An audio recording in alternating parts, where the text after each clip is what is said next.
Yeah, sure. This is interesting. By extension of that, I mean, আরেকটা question জিজ্ঞেস করতে চাই. Am I taking too long? But আমাদের No, হচ্ছে it's okay. it's like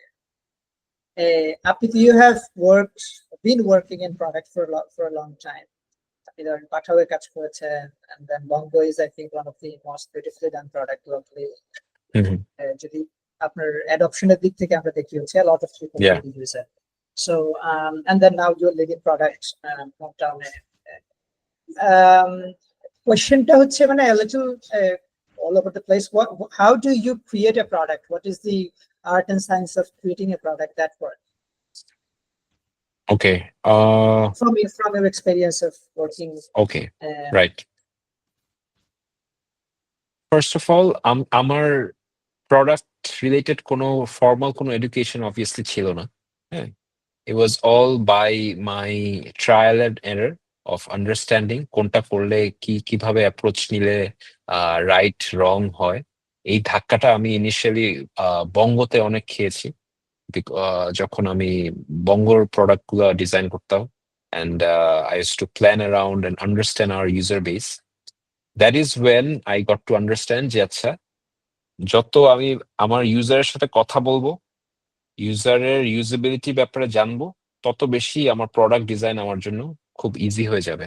প্রোডাক্টের user এক্সপিরিয়েন্সটা কোনটা রাইট হয়, আমরা অনেক সময় অনেক মানুষ আছে হচ্ছে সোফায় বসে টিভি দেখতে দেখতে অনেক প্রোডাক্ট লঞ্চ করে ফেলি, অনেক স্টার্ট আপ উই ফাইন আর এটা নিয়ে তো একটা স্টার্ট আপ করে ফেলা যাবে, এটা তো প্রোডাক্ট বা একটা অ্যাপ বানায় ফেলি। হ্যাঁ, but it's actually not that easy. যে স্ক্রিন টু স্ক্রিন ট্রানজিশনস গুলা অনেক মানে থট আউট হতে হয়, এবং something that I like you might not like it, right? But আমাকে যেটা দেখতে হবে যে আমার মেজরিটি মানুষ কোনটা লাইক করে, হ্যাঁ, এন্ড মেজরিটি মানুষের জন্য কোনটা ইজি। তো ওই তারপরে বাকি যারা যারা since you did not like it, ওটা you will start to eventually like it because you will adopt it. হ্যাঁ, এটা একটা হ্যাবিট হয়ে যাবে এরপরে। সো এই যে এই জিনিসগুলা কিছু কিছু হার্ড কল নেওয়া লাগে, যেটা যে এটা এইভাবে না করে এমনি করবো, অ্যান্ড কিছু কিছু জায়গায় একটু রিস্কও নেওয়া লাগে।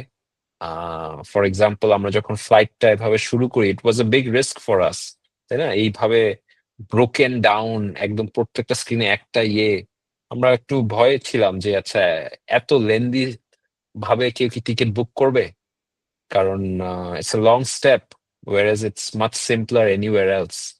বাট এটাই কাজ করে মাইগ্রেন্ট ওয়ার্কারদের জন্য, এন্ড মাইগ্রেন্ট ওয়ার্কারদের এই যে থিঙ্কিং প্রসেসটা আমি বুঝছি বা আমরা বুঝার চেষ্টা করি এভাবেই। it was much easier for me.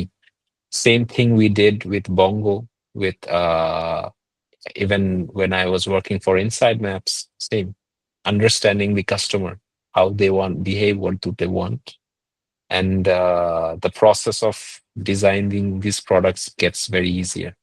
And any business decisions, যেমন ফ্লাইটে, we are probably the only one in booking flights where we allow partial payments হোমটাউনে একটা মাইগ্রেন্ট ওয়ার্কারের। সো আমি এরকম এক সময় একটা প্রবাসী ভাইয়ের সাথে কথা বলছিলাম, ভাই আপনার মানে হোমটাউনের টিকিট কাটেন না কেন, মানে কেন আপনার মানে মনে হয়, বা আপনি দেশে যান না কেন, সবার আগে এটা কথা ছিল। সে বললো, ভাই ফ্লাইট টিকিটের অনেক দাম, আমার বেতন হচ্ছে আমি পাই $800 মাসে। হ্যাঁ, $800, আমার টিকিটই রিটার্ন আসতেছে 650-র উপরে। আমি এখন আবার দেশেও টাকা পাঠাই দেয়, আমি হচ্ছে 90%-এর উপরে, আমার তো কোনো সেভিংই নাই, আমি টিকিট কেটে যাবো কেমনে? হ্যাঁ, এক মাসের বেতন দিয়ে আমি এটা হয় না, আমার একটু সেভিং করে তারপরে করতে হবে, অ্যাটলিস্ট 2-3 মাস লাগে। দেন আই থট যে let's do something. Then I went to our operations team and then আমাদের supply team, and then we found out যে আচ্ছা কত টাকা মিনিমাম নিলে একটা মানুষ টিকিটটা বুক করে রাখতে পারবে, যেখানে ও যদি আলটিমেটলি ফ্লাই না করতে পারে, and then আমি যদি ওকে টাকা ফেরত দিয়ে দিই, আমাদের লস হবে না।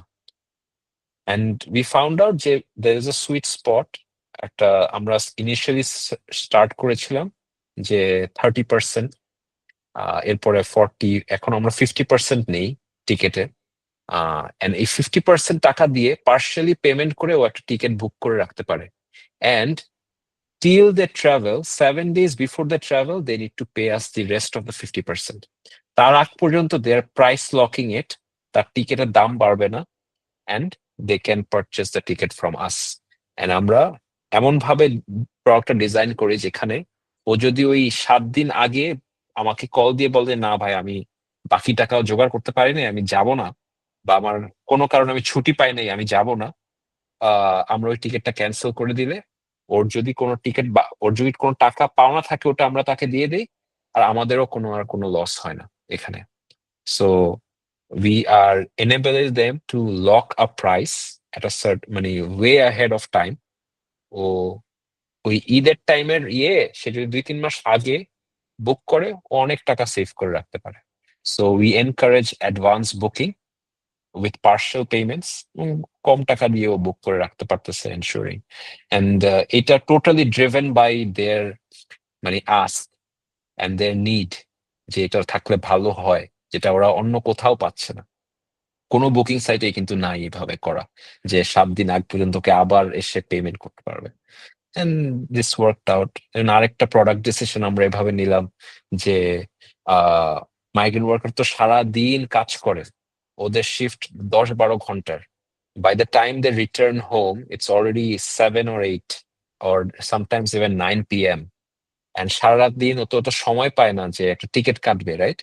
সো ওদেরকে এটা সময় দিলাম যে আপনি আজকের দিনে যখন আপনি যদি কোনো ভালো রেটে টিকিট পেয়ে যান আপনি বুক করে রাখেন, আপনাকে রাত 11টা পর্যন্ত আমি সময় দিচ্ছি আপনি পেমেন্ট করার। হ্যাঁ, usually you would see GoZion বা or any other web ticket booking platform, we would give them like 30 minutes to 40 minutes একটা প্রাইস just booking hold করে, but we are giving our users until the end of the day to pay us because we understand যে ওরা সারাটা দিন ব্যস্ত থাকে, কাজ করে এসে পরে ঠান্ডা মাথায় যাতে পেমেন্ট করতে পারে। সো দিস আর থিং একদম পুরা ইউজারের যেটা need, asking understanding their asks, and then এরপরে হচ্ছে how it gets much easier to design products. I think it should be followed by any product manager. Yeah, মানে this is beautifully done by, and one of the things I like about this conversation is that it has been from the আপনার experience যখন আপনি বললেন যে hometown, how it came about and then how you launched the product and then developed